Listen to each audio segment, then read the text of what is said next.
They said a fine dessert could end a dinner like a signature, soft, cold, and perfect.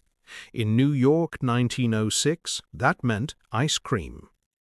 The kitchen hummed long after guests had left the table.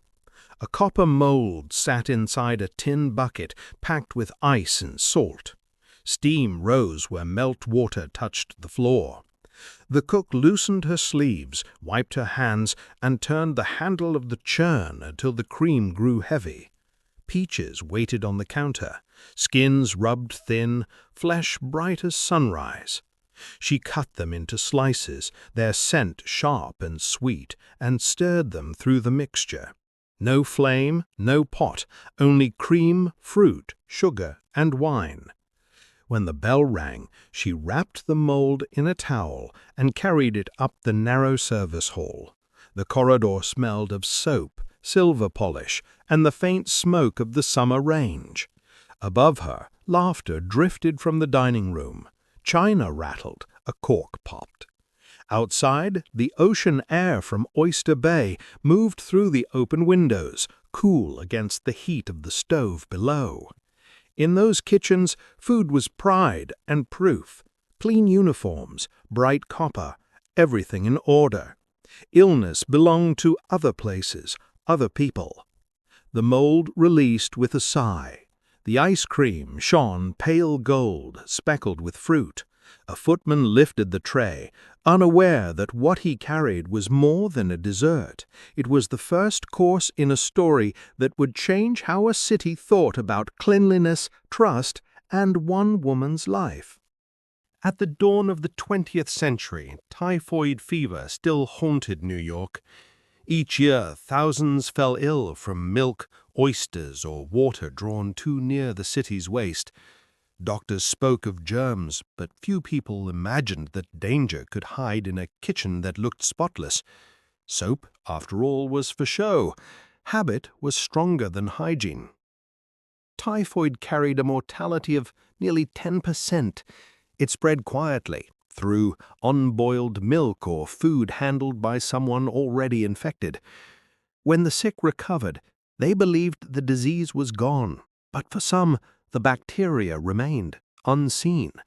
No fever, no cough, just a carrier moving from one household to another.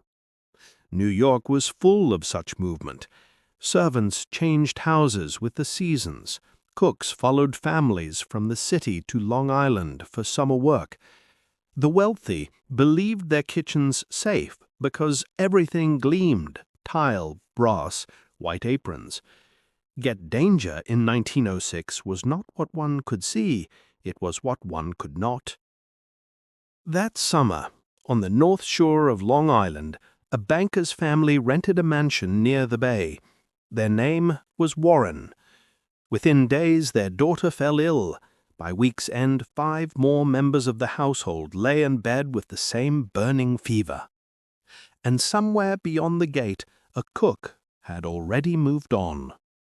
The Warrens had brought their own staff from the city, maids, a gardener, and a middle-aged Irish cook named Mary Mallon. She was steady, quiet, and proud of her craft. Her ice creams were known for smoothness, her sauces never curdled. When the first illness appeared, she kept working. When more servants collapsed, she packed her things and left without a forwarding address. The property's owner, fearing ruin, hired local physicians to test the wells, the plumbing, even the seawater nearby. Every result came back clean. Typhoid was supposed to follow filth, not fine china. But the mystery deepened with every negative sample. Finally, the owner contacted a sanitary engineer named George Soper, a man who traced epidemics the way detectives traced thieves. He questioned the family, studied menus, and learned of the dessert served on the Sunday before the illnesses began, a peach ice cream made by the cook who had since vanished. Soper began matching records of households where Mary had worked before. He found 7. 6 had suffered typhoid outbreaks soon after she arrived. 22 people had fallen ill. 1 child had died.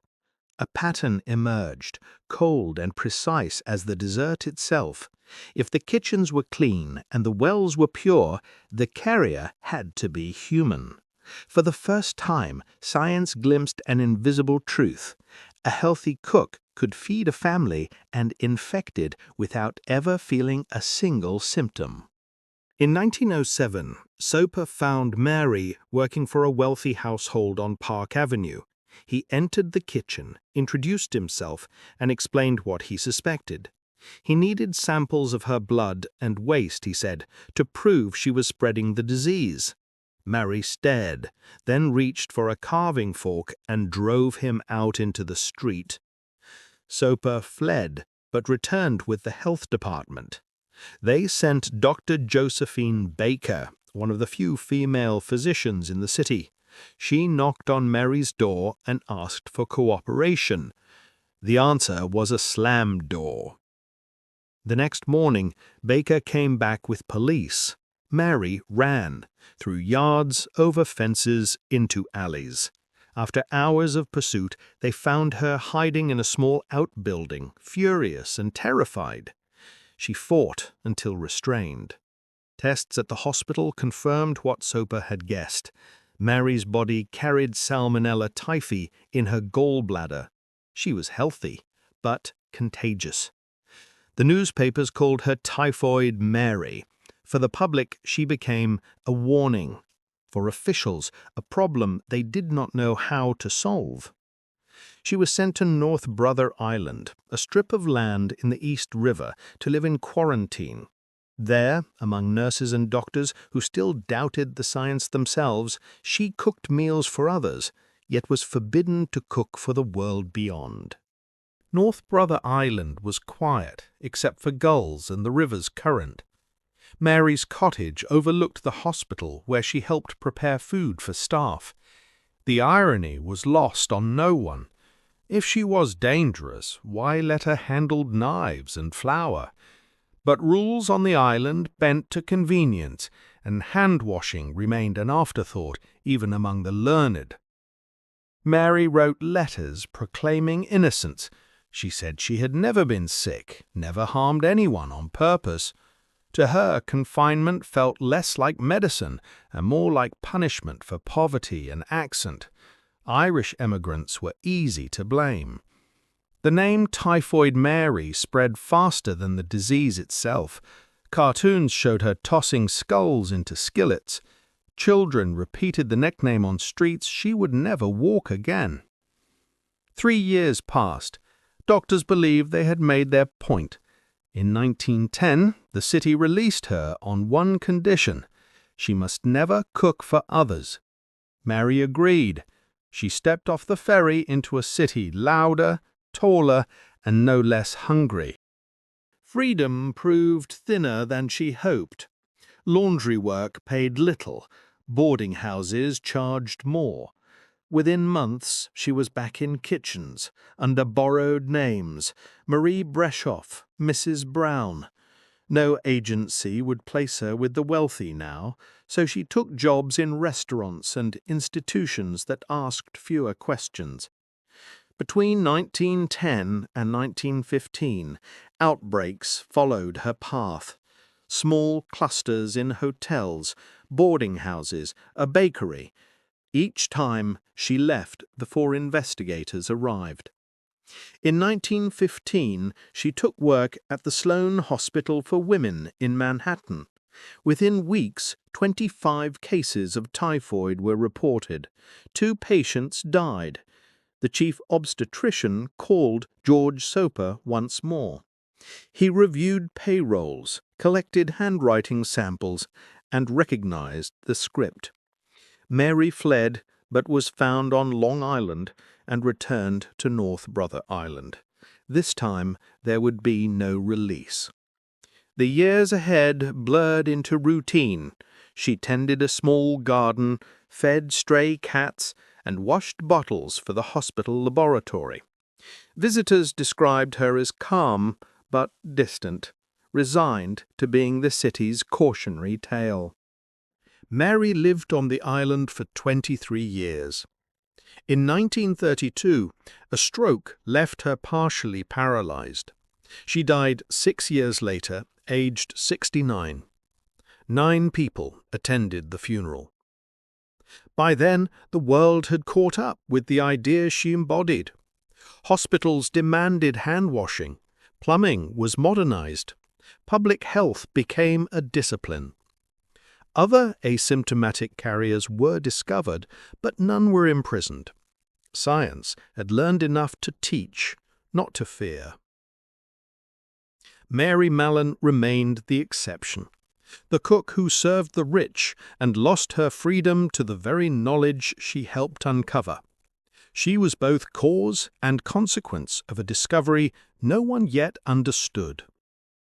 Her story turned an invisible threat into a visible habit. Soap at every sink, the unseen gesture that still keeps kitchens safe.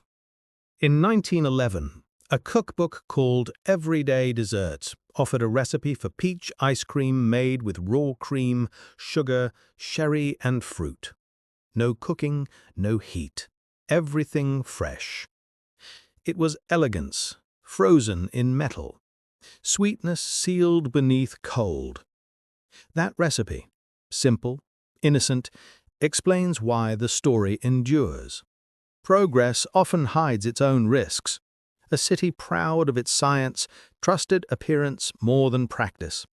And a cook proud of her craft trusted experience more than science. Between them stood a dessert that never touched fire. Today, the phrase Typhoid Mary survives as shorthand for danger carried unknowingly. But behind it was a woman who believed she was doing good work, and a world still learning that cleanliness is more than shine. If you listen closely, you can still hear the faint scrape of the mold against marble, the clink of silver against porcelain. Somewhere in that sound is a lesson that cost one cook her freedom and taught a city to wash its hands.